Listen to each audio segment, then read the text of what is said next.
In today's tech video, we're going to be talking about the Samsung Q60T and the truth behind this soundbar. That's today's tech video.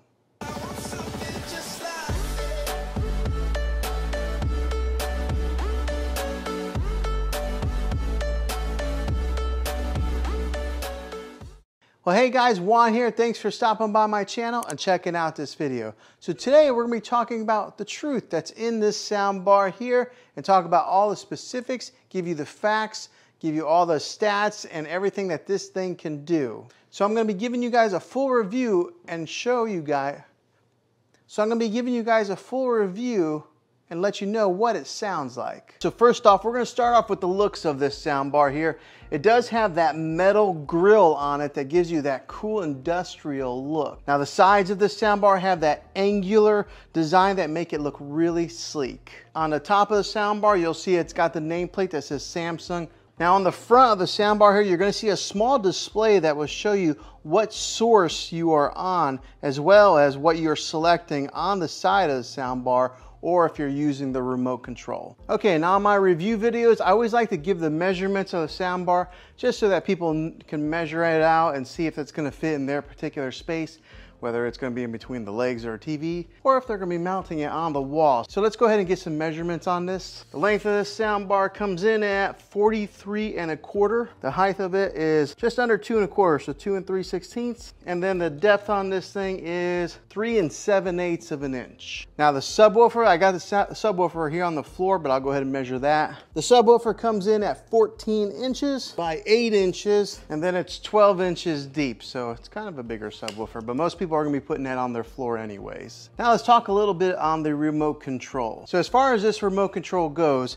it does have that same design that comes with all the Samsung QLED TVs. It's very compact and it lets you make all the adjustments with the soundbar right on the remote. You can select the source, you can pair a Bluetooth device, you can adjust the volume, and you can change the sound modes. And with these sound modes, you're going to get standard, surround, Game Pro, and adaptive. Now to further define these settings, the surround will give you that widest sound stage.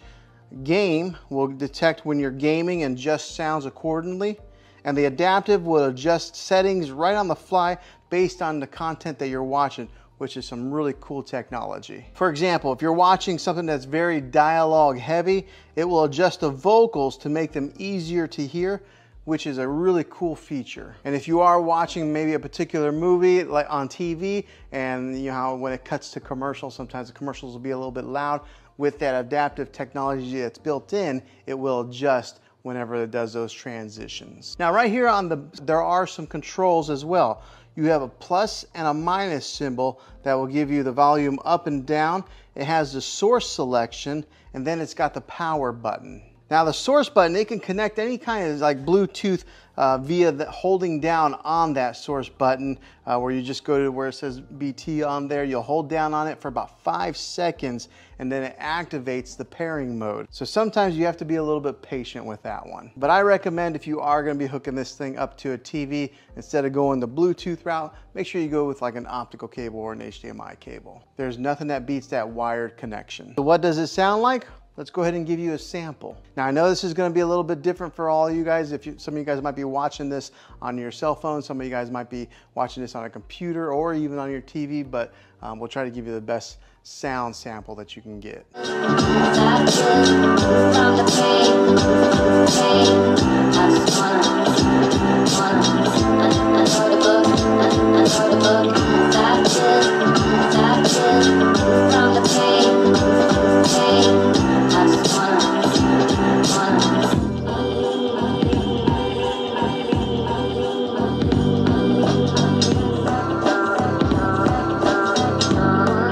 Now all of that is powered by that total 360 watts of power, which is all divided up with the soundbar and the subwoofer. And with that total wattage of power, I think it comes in at a pretty good price point for what you get here.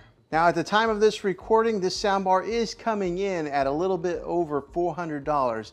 And if you are interested in getting this, I'll have a link in the description down below of where you can get it. Now this soundbar is a 5.1 channel soundbar, which means that it has that dedicated center channel which does a really good job at getting you all those vocals. The rest do a great job at separation that makes it like you're getting a bigger system than what it really is. Now, the thing that I really love about this soundbar is it does have those high sounds that come in really crisp and clear.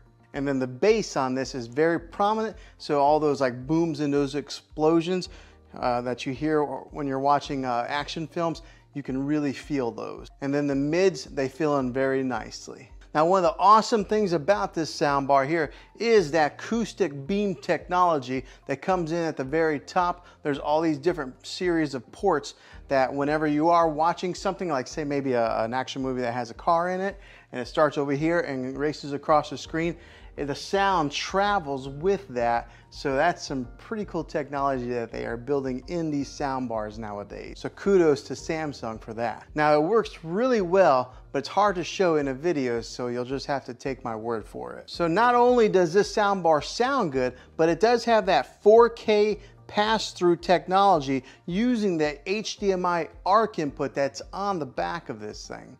And it also on the back has a regular HDMI input, a DC power cable, a digital optical cable, and an analog input. Okay, inside the box, you'll get your user manual in case you need any kind of instructions to help get this thing hooked up. You will get a remote with 2 AA batteries. Sometimes they give you Samsung brand batteries, but this time, or in this case, they don't. You'll get an HDMI cable, a bar power cable, a subwoofer power cable, a power brick for your bar cable, a wall mounting template, and then wall mounting plates and screws in case you're wanting to hang this up.